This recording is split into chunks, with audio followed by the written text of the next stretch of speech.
Assalamualaikum warahmatullahi wabarakatuh. Terima kasih ya sahabat Gilang Malam. Dari pertama upload ya, udah 1 bulan terlewati ya. Nah alhamdulillah juga untuk subscribe-nya udah 1000 lebih nih, dikit. Nah jadi di bulan kedua ini sahabat Gilang Malam, saya ucapkan benar-benar terima kasih ya atas supportnya kalian ya. Nah di bulan kedua ini saya jujur saja lagi benar-benar konsisten kejar jam tayang ya. Jadi saya berharap jangan bosan-bosan ya para sahabat Jelang Malam, dan saya tunggu juga saran dan kritiknya supaya channel Jelang Malam ini semakin berkembang ya. Baik sahabat Jelang Malam, kali ini saya akan membacakan cerita Andi di part ke-6. Misteri arwah penunggu di Villa Subang. Are you ready? Sikat. Bismillahirrahmanirrahim. Di part sebelumnya, Andi menceritakan sosok pengganggu yang ada di kios baksonya Ilham. Ilham ini ya salah satu teman baiknya Andi ya. Cerita kali ini Andi alami bareng keluarganya sendiri. Wah ini bakal rame banget ya. Karena posisinya ayah Andi sama Kak Angga ini memang sama-sama memiliki kelebihan bisa melihat sosok gaib ya. Sore itu cuaca diguyur hujan. Andi pun malas-malasan saja di kamarnya alias mager, sambil mendengarkan lagu favoritnya Sheila on 7, grup band yang lagi hits-hitsnya pada zaman itu. Lagi asik-asiknya rebahan sambil dengerin musik, tiba-tiba Andi dikejutkan dengan Kak Angga masuk ke kamar. Kebetulan Kak Angga ini sama Kak Mita ini lagi liburan kuliahnya, jadi pada kumpul semua. Aduh Kak, kaget, main masuk aja, ujar si Andi. Kak Angga pun hanya tersenyum. Sorry brother, serius amat sih. Ndi, lu udah tahu nggak? Kita mau liburan nih, ujar Kak Angga. Kagak tahu Kak, emang mau liburan kemana? Tanya si Andi. Rencananya nih, ayah sama ibu mau ngajak kita nginep di Villa Subang. Wah asik dong Kak, kebetulan kita kan lagi pada kumpul nih. Kamita juga lagi libur juga kan kuliahnya. Ya makanya, jadi rencananya sih kita berangkat Kamis besok. Nah pulangnya nanti sekitaran ya hari Sabtu, lumayan 3 hari kita liburan, ujar Kak Angga. Andi dan kakaknya Angga sore itu mengobrol dengan asiknya di kamar. Ya dikarenakan Andi pun gak kemana-mana, suasananya hujan. Sesekali Andi pun menanyakan perihal kelebihannya dia ke Kak Angga. Ya intinya dia juga pernah mengalami beberapa kejadian ketika Kak Angga lagi kuliah di Bandung. Kak, kemarin ada kejadian seru, ujar si Andi. Emang kenapa Andi? Tanya Kak Angga. Kak Angga tahu kan si Ilham? Nah jadi gini Kak, kan si Ilham itu punya kios bakso tuh, jualan bapaknya. Nah waktu itu kebetulan Andi bareng teman-teman lagi pada nongkrong di kios bakso bapaknya. Ya singkat cerita sih Kak, Ilham mengeluh karena kios bakso bapaknya beberapa bulan ini gak rame Kak, alias sepi. Ujar si Andi menjelaskan ke Kak Angga. Ya terus gimana Andi? Tanya Kak Angga. Ya awalnya aku gak kepikir kalau kios bakso bapaknya si Ilham itu ada yang sirik alias yang jahilin Kak. Tapi kakak tahu kan si Ardi? Nah si Ardi ini ngerasa ada yang gak beres Kak, gitu. Ya terus gimana nih? Tanya Kak Angga sambil merubah posisinya dari tadi duduk sekarang mulai rebahan. Menandakan mulai serius atas penjelasan adiknya. Ternyata memang benar Kak, ternyata kios bakso bapaknya Ilham ada yang menjahili. Nah waktu itu kurang lebih sekitar jam 9 malam. Andi lihat Kak, itu di kios baksonya bapaknya si Ilham ada sosok tinggi besar, warnanya hijau, mengerikan. Dan ada juga satu sosok yang memang menjijikan Kak, ujar penjelasan si Andi ke Kak Angga. Apa yang kamu lalui Di, sama halnya kakak juga pernah lalui. Tapi kakak titip pesan saja, kamu jangan jumawa. Pada intinya, apa yang sudah kamu lalui termasuk kakak, itu sudah takdir Allah Subhanahu wa Ta'ala Di. Semua atas kehendaknya. Begitulah wejangan dari Kak Angga, kakaknya Andi. Obrolan mereka berdua terhenti karena suara azan maghrib sudah berkumandang. mereka masing-masing mempersiapkan untuk sholat berjamaah di masjid dengan ayahnya. Singkat cerita, Andi dan Kak Angga setelah menyelesaikan sholat berjamaah maghribnya, mereka pada kumpul di ruang keluarga, termasuk ada ibu dan Kamita juga. Sang ayah pun mulai membuka obrolannya.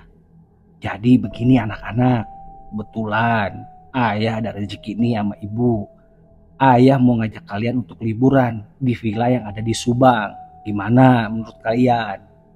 Wah, mantep dong ya. Kalau Andi sih oke-oke aja. Lagian tadi Kak Angga juga udah cerita. Nah, gimana Kamita? Sahut Andi ke ayahnya.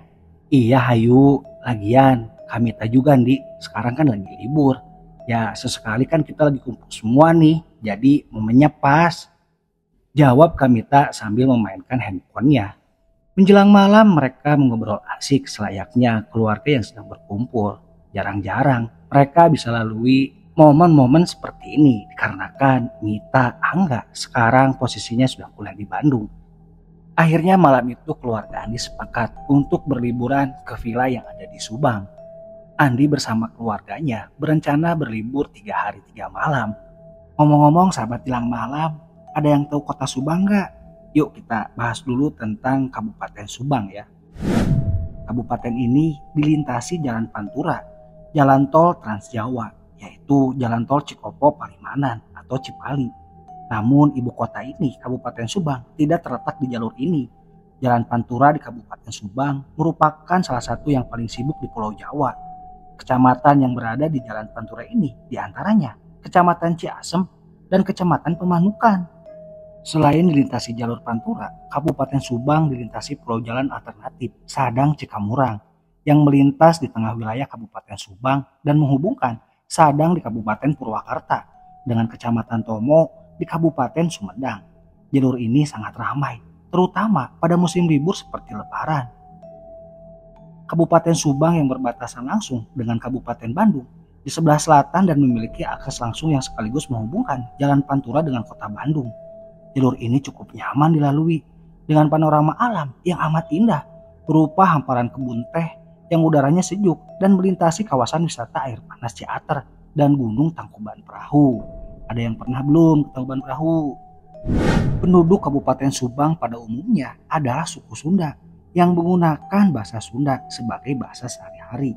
Sementara kecamatan-kecamatan di wilayah pesisir Subang dan beberapa kecamatan di sepanjang Sungai Cipanugara yang berbatasan dengan Kabupaten Indramayu, penduduknya menggunakan bahasa Darmayon atau yang lebih dikenal dengan nama bahasa Darmayon. Berikut sekilas tentang Kabupaten Subang ya sahabat Tilang Malam. Jadi kota Subang juga terkenal dengan oleh-oleh nanasnya ya. Kembali ke sudut pandang Andi. Setelah Andi dan keluarga sepakat untuk berlibur di Villa Subang, malam itu Andi lanjut mengobrol dengan Kak Angga. Ya dikarenakan alasannya si Andi belum ngantuk katanya. Andi menanyakan perihal villa yang nanti akan disewanya kepada Kak Angga. Namun Kak Angga pun gak tahu karena semua urusan itu sudah diurus sama ayah katanya. Nah ketika di sela-sela obrolan malam itu, Andi bertanya kepada Kak Angga tentang silsilah yaitu Tanjakan Emen ya. Ini tanjakan legendaris ya. Bahkan ya mungkin hampir semua orang tahu lah dengan Tanjakan Emen yang ada di Subang. Kak, nanti ketika kita berangkat ke villa, itu kira-kira berangkat jam berapa dari rumah? Tanya si Andi. Ya kalau bisa dari siang Di, jangan sampai kesorean di jalan. Jawab Kak Angga. Ya juga sih Kak, apalagi malam ya. Karena ketika kita jalur ke sana, kita kan melewati Tanjakan Emen Kak. Agak lumayan serem juga denger-denger ceritanya. Ujar Andi ke Kak Angga. Iya bener juga Andi. Memang Tanjakan Emen ini punya mitos yang agak serem gitu. Ya udah nanti kakak bilang ke ayah sama ibu supaya dari siang kita udah berangkat nih. Ujar Kak Angga. Sahabat Tilang Malam, kita mengulas dulu tentang Tanjakan Emen. Siapa tahu sahabat Tilang Malam ada yang nggak tahu nih. Mendengar Tanjakan Emen tentunya sudah tidak asing lagi bagi masyarakat, khususnya masyarakat yang berada di wilayah Kecamatan Ciater, Kabupaten Subang, Jawa Barat. Pasalnya, di ruas jalan Tanjakan Emen yang berada di perbatasan dari Kabupaten Subang dengan Kabupaten Bandung Barat, itu kerap terjadi kecelakaan maut yang menelan banyak korban. Yang uniknya, sebagai bentuk peringatan dan imbauan, petugas pun memasang tugu emen dengan bangkai mobil minibus sebagai ornamen utamanya. Tujuannya agar pengendara bisa lebih berhati-hati. Tugu mobil minibus yang ringsek yang berada di tanjakan emen tersebut dipasang bekerja sama oleh pihak Jasara Harja dan pihak kepolisian pada tahun 2013. Mengulas fakta mobil di Tugu Emen. Faktanya mobil tersebut tidak berasal dari mobil yang mengalami kecelakaan di tanjakan Emen, namun diambil dari mobil yang ditabrak kereta Cipunagara, Subang pada 2013 lalu. Pada kecelakaan mobil minibus yang bernomor polisikan B88XXX tersebut, menewaskan 3 orang yang merupakan satu keluarga asal Kecamatan Compreng, Kabupaten Subang, Jawa Barat. Tujuan dipasangnya Tugu Emen dengan memperlihatkan mobil minibus yang ringsek karena ingin memberikan peringatan kepada masyarakat yang hendak melintasi jalur tanjakan Emen untuk lebih berhati-hati lagi. Sahabat Gilang Malam, kita sedikit membahas tragedi besar yang terjadi pada 2018, yaitu di tanjakan Emen. Tidak lain, kecelakaan tersebut melibatkan bus yang mengangkut rombongan dari Tangerang Selatan yang terguling dan menabrak sepeda motor, hingga menyebabkan 27 korban terdiri dari 26 penumpang bus dan seorang lagi pengendara sepeda motor. Kecelakaan tersebut menorehkan catatan duka dan sejarah di tanjakan Emen Subang itu. Tanjakan Emen terakhir kecelakaan tahun 2018, bus maut para wisata 27 tewas. Setelah itu tidak ada lagi kecelakaan mencolok atau menyebabkan meninggal dunia. Dan alhamdulillahnya tanjakan Emen untuk sekarang tidak lagi menjadi black spot karena tidak adanya insiden kecelakaan besar. Sahabat Gilang Malam, saya sedikit akan membahas asal-usul nama dan mitos tanjakan Emen. Setidaknya kepercayaan itu sudah ada sejak tahun 1950-an. Pengendara yang melintas di tanjakan Emen biasanya melemparkan sebatang rokok dan membunyikan klakson saat melintas jalan tersebut. Tujuannya agar bisa selamat dari gangguan gaib. Menurut penuturan salah satu warga desa Ciater, sekitar tahun 1956 ada seorang supir oplet jurusan Lembang Subang yang bernama Taing. Julukan nama Emen melekat kepadanya karena memiliki ketertarikan pada permainan cemen di terminal Mandarin Lembang saat menunggu penumpang.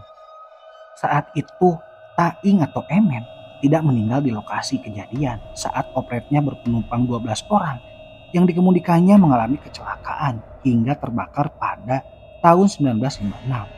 Ketika itu, Emen tengah menarik oplet ke arah Subang. Penumpangnya meninggal di lokasi, tapi Pak Emen ini meninggal di Rumah Sakit Ranca Badak, sekarang yang menjadi RSHS, Rumah Sakit Hasan Sadikin Bandung. Dimakamkan di Lembang. Saya kenal anak-anaknya Emen, tutur salah seorang narasumber yang berasal dari desa Ciater itu. Banyak warga yang meluruskan berbagai spekulasi dan mitos yang selama ini berkembang luas soal penyebab kecelakaan. Menurutnya, turunan yang panjang, belokan yang curam, dan ketidakhati-hatian yang menjadi pemicu kecelakaan maut di tanjakan Emen. Anak-anaknya juga ada yang menjadi sopir truk Lembang Subang juga. Ada yang masih muda, alhamdulillah selama ini baik-baik saja. Menurut himbauan warga setempat, sebaiknya pengendara yang melewati tanjakan Emen membacakan surat Al-Fatihah dan Al-Ikhlas saja sebagai hadiah bagi Emen yang kini telah ada di alam baka. Ya, jadi jangan melempar rokok atau recehan, kasihan keluarganya. Banyak mitos yang salah, ucap salah satu warga desa Ciater itu. Kita kembali ke sudut pandang Andi. Hari yang ditunggu-tunggu telah tiba. Kak Amel dan Ibu dari tadi pagi sudah bergegas ke pasar untuk membeli sayur mayur dan lauk pauk untuk bekal nanti nginap di villa. Sedangkan ayah kulihat dari tadi dia mengecek mobil dan memanaskan mobil. Sedangkan Kak Angga masih belum terlihat, kayaknya masih di kamar mengemas barang-barang yang akan nanti dibawanya ketika nginep di villa. Kalau gua sih sedari malam udah beres, jadi pagi ini gua santai tinggal berangkat aja, ujar si Andi. Pagi itu memang disibukkan dengan tugasnya masing-masing. Si Andi ya bisa dibilang dia kan sudah beres-beres katanya tadi malam. Sedangkan kakaknya Angga, dia sedang merapikan baju atau barang-barang yang akan dibawanya menginap di villa nanti. Untuk Kak Amel, kakaknya Andi, dan ibunya dari pagi berangkat ke pasar untuk membeli peralatan atau persiapan untuk nanti ya ke villa. Sedangkan ayahnya si Andi sedari pagi sibuk mengecek keadaan mobil sekaligus menghangatkan mobil ya. Dari kota Andi ke Subang sekitaran 3 jam, kurang lebih 3 jam kalau lancar. Ya kalau macet bisa dibilang 4 jaman lah ya. Rencana keluarga Andi berangkat sekitar jam 12 siang alias setelah sholat zuhur. Nah, ayahnya Andi berprediksi kalau hari Kamis gak terlalu macet karena belum weekend katanya. Jadi kurang lebih setelah asar atau sebelum asar sekitar jam 3 atau jam 4-an mereka sudah sampai di villanya yang ada di Subang. Singkat cerita, setelah menunaikan ibadah zuhur bersama, Andi dan keluarga berangkatlah ke Subang. Semua peralatan dan perlengkapan sudah Andi cek berulang-ulang, dipastikan tidak ada yang tertinggal deh katanya. Sebelum berangkat, ayah Andi menghibaukan supaya kita berdoa dulu. Anak-anak, jangan lupa berdoa dulu, semoga kita selamat sampai tujuan ya. Amin, ujar ayahnya Andi. Andi duduk di depan, di samping ayahnya Andi. Sedangkan Kak Amel katanya duduk bareng ibu di posisi jok tengah. Dan Kak Angga memilih duduk di belakang. Katanya sih modus, gak mau duduk di depan karena tidak mau gantian nyetir dengan ayahnya. Ayahnya Andi ini memakai kendaraan Jeep tahun 1996 ya. Jeep Cherokee ya. Wah mantep banget nih. Singkat cerita keluarga Andi jalan. Nah dari kota Andi ini ke Subang dia jalur via Bandung ya. Melalui via Bandung. Jadi masuk tol via Cileunyi, keluar Pasteur. Nah nantinya dia mau lewat Jalan Setiabudi katanya. Lanjut ke Lembang barulah sampai ke Subang. Ya hitung-hitung sambil jalan-jalan katanya. Nah dari kotanya Andi ini ketika mau menuju ke daerah Bandung atau Cileunyi melewati jalur yang dinamakan Cadas Pangeran. Nah sahabat Jelang Malam, kita kupas tuntas dikit ya mitos tentang Jalan Cadas Pangeran. Jalan Cadas Pangeran nan legendaris. Perlintasan sepanjang 1, km menuju gerbang kota Sumedang. Dari Sumedang menuju gerbang kota Bandung ya. Jalanan berliku yang diimpit jurang dan tebing. Dikenal angker, kadang disebut alas robannya Jawa Barat. Warga sekitar mengaku banyak mendengar cerita menakutkan ketika melintasi jalan ini. Sebuah daerah yang dikenal juga sebagai lokasi pembuangan mayat kala Petrus di tahun 80-an. Sejarah mencatat Cadas Pangeran termasuk dalam proyek Jalan Raya Pos Anyar Panarukan yang digagas oleh Gubernur Jenderal Hindia Belanda Herman William Dendles pada tahun 1809. Pramudia Ananta Turdalem, Jalan Raya Pos Jalan Dendles, menyebut dalam pembuatan jalan ini menelan ribuan korban jiwa. Dalam pembikinan jalan inilah untuk pertama kali ada angka jumlah korban yang jatuh 5.000 orang.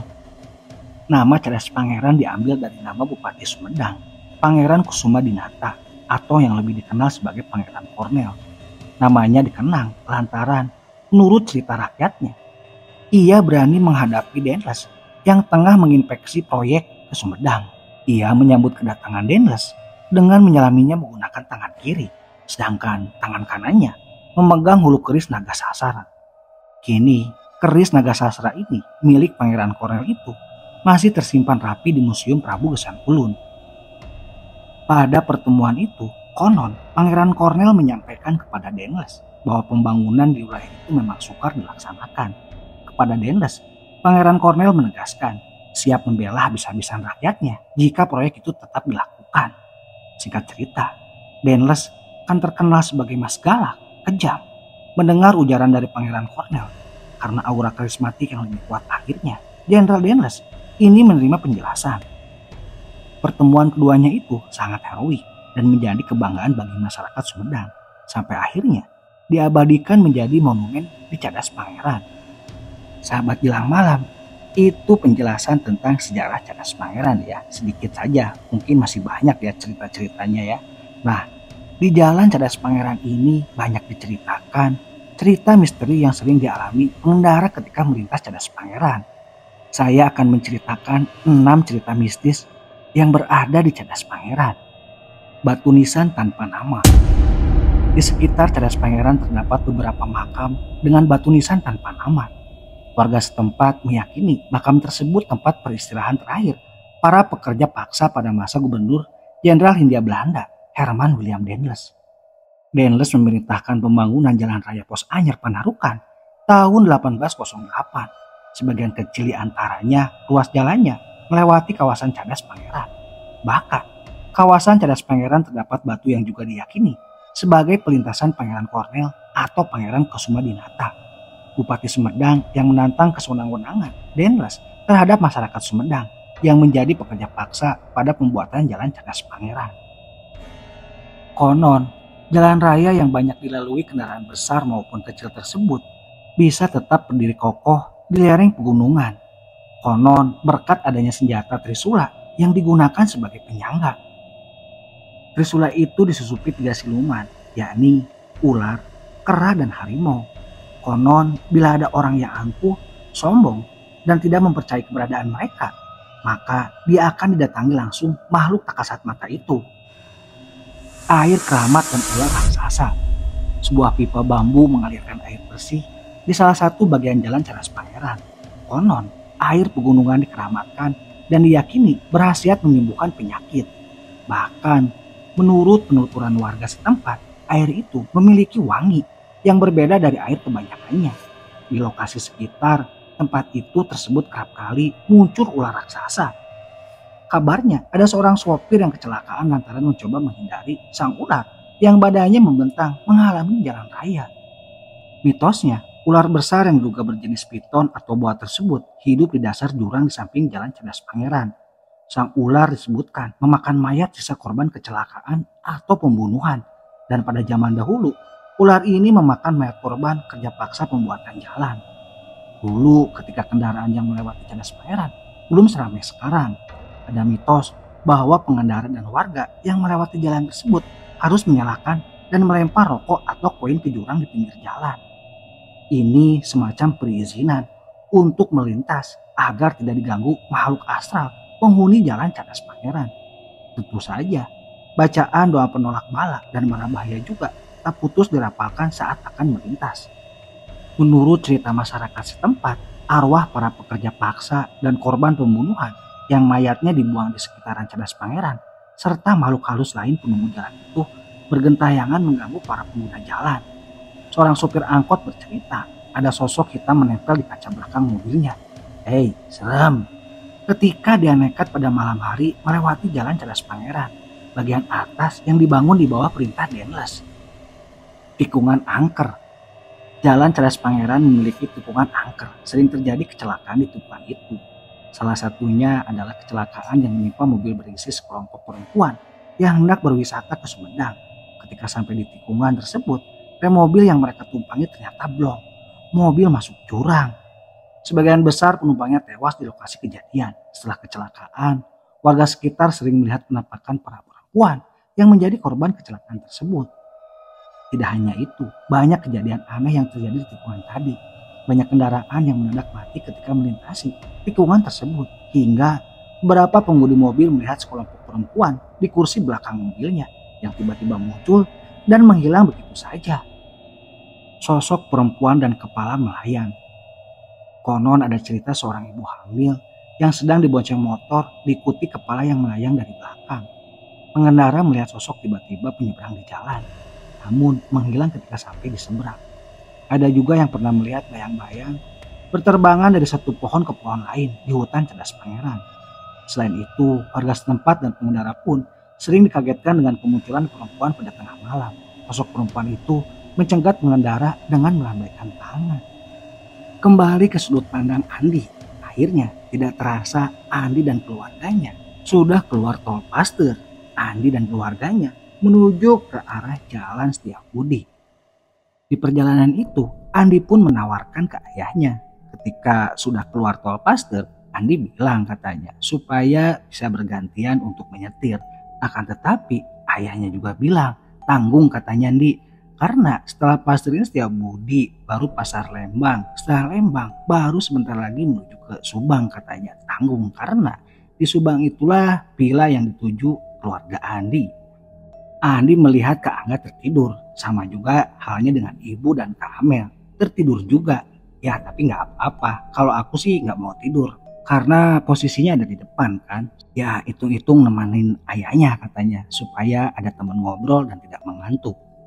Sampai Bandung memang benar sekitaran jam 2 siang. Nah berarti benar prediksi dari ayahnya Andi. Jadi sampai Villa Subang ini sekitar jam 3 atau jam 4-an atau bisa dibilang pada asar katanya. Posisi kendaraan Andi ada di sekitaran Jalan Setiabudi. Sebelah kiri terpampang mall yang sangat terkenal di daerah Jawa Barat ya. Bisa dibilang ini mall favorit ya. Mall favoritnya orang Bandung, bahkan orang yang dari luar kota. Paris Panjava. Nah singkat cerita juga Lembang terlewati juga. Tanyakan Emen pun sama. Nah sebelumnya sahabat Jelang Malam itu ada yang dinamakan tempat ngopi ya. Sekarang ramai banget di daerah Cikole sebelum Tangkuban Perahu. Itu wajib dicoba ya. Oke lanjut ya sahabat Jelang Malam. Sekitar jam 3 lebih 20 menitan, sekitar setengah 4 sore ya. Andi dan rombongan mau nyampe ke Villa Subang. Jadi posisinya itu dari jalan besar ya. Di patokannya itu Andi bilang katanya setelah Sari Ater agak lurus sedikit baru belok kanan. Nah dari situ nggak jauh sekitar 5 kiloan ya menuju ke arah villa yang disewa keluarganya Andi. Nah alhamdulillah ya singkat cerita jam 4 tepatnya jam 4 sore Andi dan keluarga sampailah di villa itu. Ibu dan Kak Amel, ayah Andi serta Kak Angga langsung prepare menyiapkan barang-barang yang tadinya sudah dibawa di mobil untuk dipindahkan ke villa tersebut. Hari pertama di villa, si Andi menjelaskan, villanya itu lumayan luas, di belakang ada kolam renangnya. Villa ini 2 tingkat katanya, 2 kamar di bawah, 2 kamar di atas. Otomatis orang tua Andi ini di kamar bawah dan Kak Amel, sedangkan si Andi dengan Kak Angga posisinya menempati kamar yang di atas. Di lantai atasnya, tiap kamar ini memiliki balkon, sedangkan di pelataran belakang ada kebun yang memang nyambung ke dapur kering ya. Villa ini bisa dibilang keren ya, karena ini bisa dibilang posisinya 3 muka ya. Kalau dari belakang, samping, atau depan, ini masih bisa terlihat juga. Nah, si posisi kolam renang ini bisa dibilang dari belakang ya atau samping ya, serah lah ya. Kan tetapi di tempat kolam renang ini si Andi menuturkan bahwa agak sedikit menyambung ke kebun warga atau bisa dibilang masih ada lahan-lahan kebun yang masih luas. Dan di situ Andi memperhatikan ada pohon yang sangat besar. Sontak si Andi ingat kejadian zaman dulu ketika memang udah kayak kelihatan parno gitu ya katanya kalau lihat pohon-pohon yang gede. Ingat nggak? Karena ketika Andi bertemu dengan teman gaibnya ya, sahabat gaibnya Desi, itu di salah satu pohon besar yang ada di kampungnya ya atau sekitaran rumahnya. Singkat cerita, si Andi ini langsung ke kamar mandi katanya untuk mengambil wudhu, menunaikan sholat asarnya karena tadi tidak keburu di jalan. Dan akhirnya Kak Angga pun melakukan hal yang sama. Nah setelah mereka melakukan sholat asar, dia itu berdua katanya bikin kopi dulu. Nah sementara orang tuanya dan Kak Amel di bawah terlihat sedang sibuk di dapur. Ya jelas saja prediksi Andi, mereka sedang memasak karena memang posisinya perut pada kelaparan ya. Karena tadi dihabiskan tidak sempat mampir dulu, pengen cepat-cepat sampai di villa. 2 kamar yang di atas memiliki jendela belakang ya atau jendela samping. Jadi bingung juga ya. Akan tetapi posisi jendela ini ketika dibuka langsung menghadap ke kebun warga atau ke daerah perkebunan gitu ya. Dan otomatis dari view jendela kamarnya Andi dan Kak Angga itu bisa melihat ke bawah ke kolam renang. Dan jelas pastinya mereka bisa melihat pohon yang besar tadi. Nah cerita Andi di hari pertama dia bilang katanya ketika waktu itu udah mau mulai maghrib ya menjelang malam katanya. Ketika Andi membuka dulu tuh jendela karena kan baru datang katanya masih pengap lah. Ketika dibuka Andi merasakan aura negatif di belakang alias dekat kolam renang yaitu di pohon yang besar itu. Duh kenapa ya gua ngerasa ada yang aneh nih di belakang, ujar si Andi. Ketika si Andi sedang melamun di kamarnya dan memandang ke arah jendela, tiba-tiba Kak Angga memanggil, kakaknya manggil. Nah katanya ibunya sudah manggil untuk makan dulu, nanti takutnya keburu maghrib. Sontak Andi dan Angga ini turun ke bawah untuk melakukan makan bersama ya dengan keluarganya.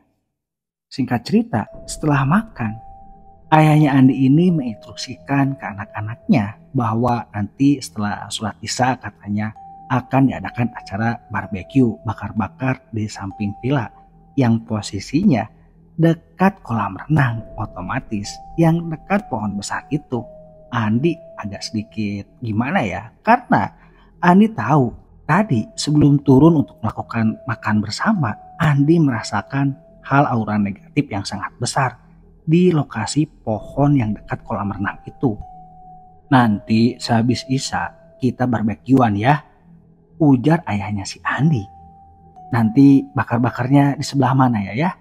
Tanya si Andi. Itu di samping villa yang dekat kolam renang. Jawab ayahnya Andi. Lah ya, kenapa nggak di sini aja di depan? Kok harus di dekat kolam renang sih?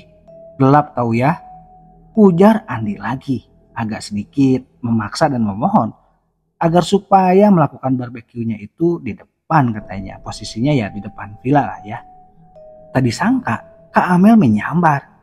Kenapa lu nih? Takut ya? Ujar Kak Amel sambil menertawakan si Andi. Tiba-tiba katanya si Andi agak sedikit kaget. Loh, kok bisa ya? Kak Amel ini memiliki pernyataan seperti itu. Seolah-olah ya memang gue ngerasa takut. Dan sontak waktu itu si Andi langsung melirik Kak Angga. Dan Kak Angga pun seolah-olah memberikan kode, ya mau gak mau lu harus terima Andi. Ya udah bakar-bakar di sana aja. Enggak kok Kak Amel, siapa yang takut? Ujar Andi ke Kak Amel. Ya udah Andi, lagian itu pembakarannya juga udah simpan di situ. Iya Kak, siap. Jawab Andi sambil berpamitan untuk meminta izin mandi karena sebentar lagi akan berkumandang azan maghrib. Andi pun sama kakaknya Angga pergi ke atas alias ke kamarnya masing-masing.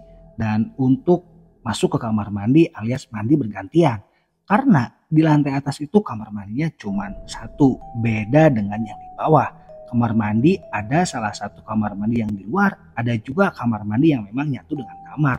Otomatis itu yang dipakai orang tuanya Andi yang kamar mandinya di dalam. Nah, singkat cerita, sahabat Hilang Malam, acara barbeque dimulai. Orang tua Andi duduk di kursi yang agak lumayan panjang ya, kayak kursi taman kayak gitu.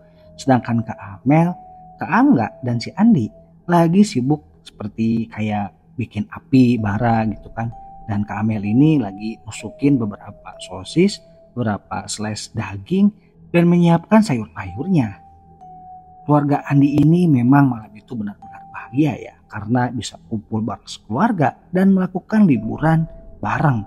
Dan jarang-jarang katanya momen-momen ini bisa dilakukan keluarga Andi karena Kak Angga, Kak Mita sudah ada di Bandung untuk menjalankan kuliahnya. Sementara Andi masih di daerah kampungnya ya, atau tinggal dengan orang tuanya untuk mempersiapkan ke jenjang yang lanjutannya yaitu di SMA.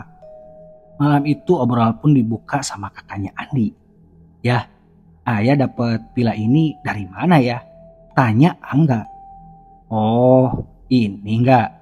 Ayah dapat dari aplikasi. Jadi kemarin itu ayah iseng-iseng cari. Terus ayah lihat suasananya enak dan harganya bisa dibilang agak murah dibanding yang lain kak. Oh gitu, kirain ini referensi dari teman ayah.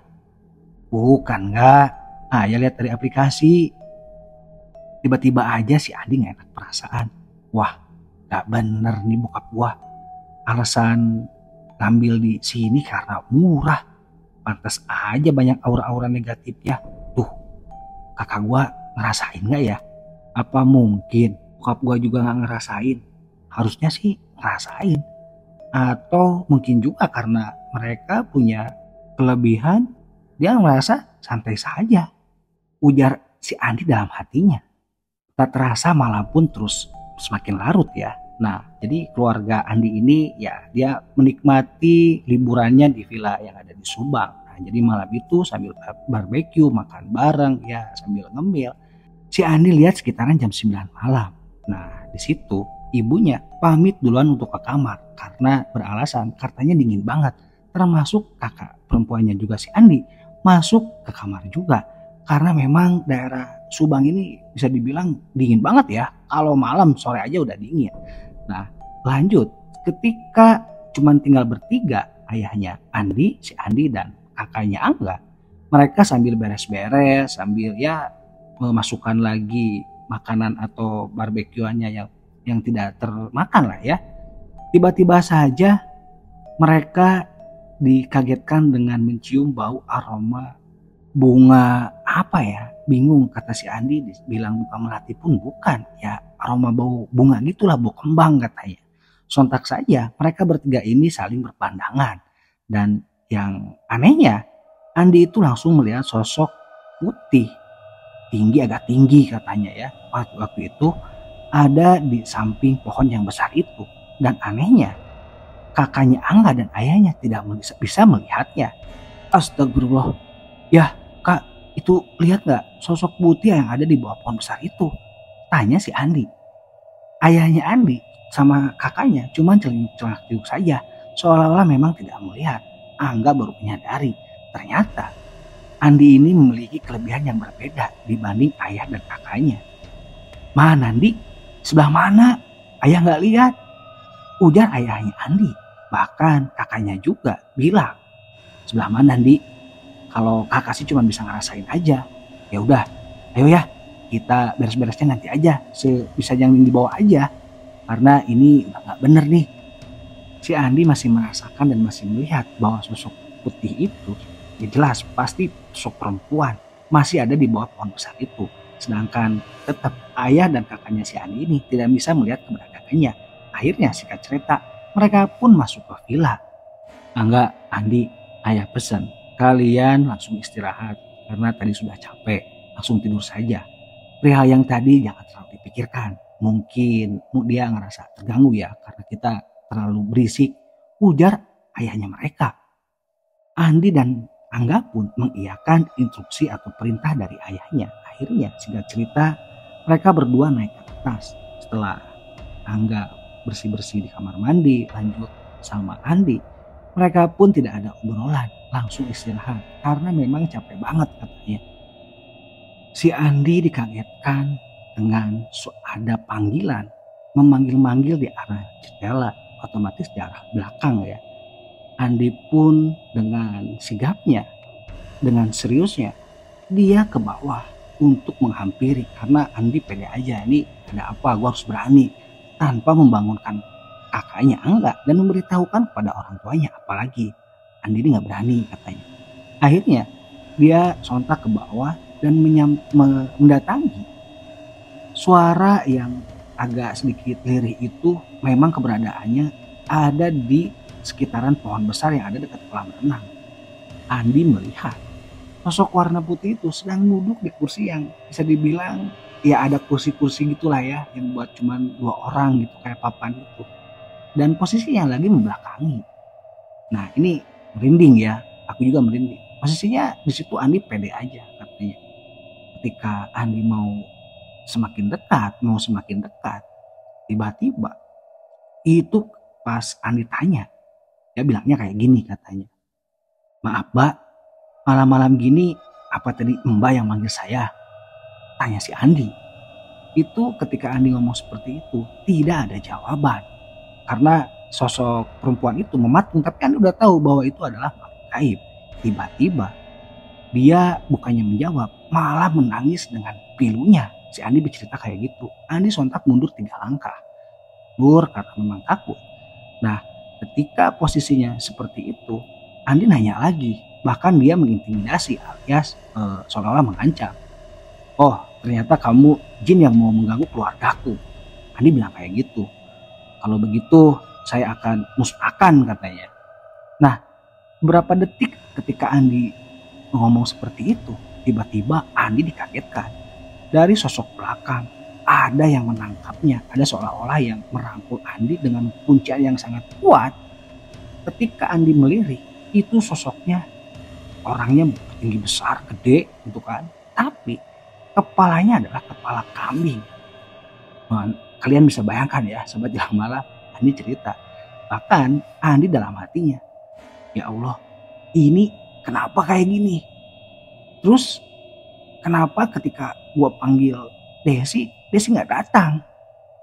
Bahkan ketika gue panggil si Blang pun, ini kok nggak bisa. Nah, itu dalam hati si Andi ya, sempat bilang malam. Nah, singkat cerita akhirnya Andi mulai ngerasa lemas. Bahkan dia ngerasa seolah-olah tulangnya itu remuk. Dan ibarat kayak daging yang tanpa tulang ya, si tubuh itu daging tanpa tulang. Andi tergeletak alias terjatuh dengan lemas. Dia hanya bisa melirik dan dia tidak bisa ngomong apapun. Andi menjelaskan dia hanya bisa baca-baca doa saja. Ketika perempuan itu melihat Andi, itu sosok wanita yang tidak terlalu menakutkan ya. Tapi ya jelas saja itu adalah makhluk gaib. Si Andi lihat wanita itu seolah-olah kayak memudar, kayak mundur-mundur, seolah-olah mau menghilang. Tapi dengan wajah memperlihatkan mimik yang sedih. Dan pada akhirnya sosok perempuan itu menghilang dari pandangan Andi. Dan ngerinya lagi, Andi melirik ke sebelah kiri. Sosok makhluk yang berkepala kambing ini menarik kerah baju belakangnya. Seolah-olah kayak diseret gitu ya, digusur gitu ya, diseret ya. Nah, Andi di situ terus merapalkan doa dalam hati, beristighfar. Dia sudah tidak bisa melakukan apa-apa lagi katanya. Tiba-tiba Andi dikagetkan dengan tepukan di pipinya. Di, bangun weh, ini udah subuh. Tidur udah kayak kebo. Ternyata Andi itu tadi mimpi. Dan benar-benar Andi ngerasa si Andi ini bilang ke gua bahwa mimpinya itu benar-benar seolah-olah nyata. Astagfirullah kak. Lah kenapa lu Di? Ujar kakaknya si Andi. Aduh tadi Andi mimpi kak. Tapi nanti ya ceritanya. Andi masih kaget. Ya udah cepet ke air. Kita sholat subuh bareng sama ayah di bawah. Sahabat bilang malam.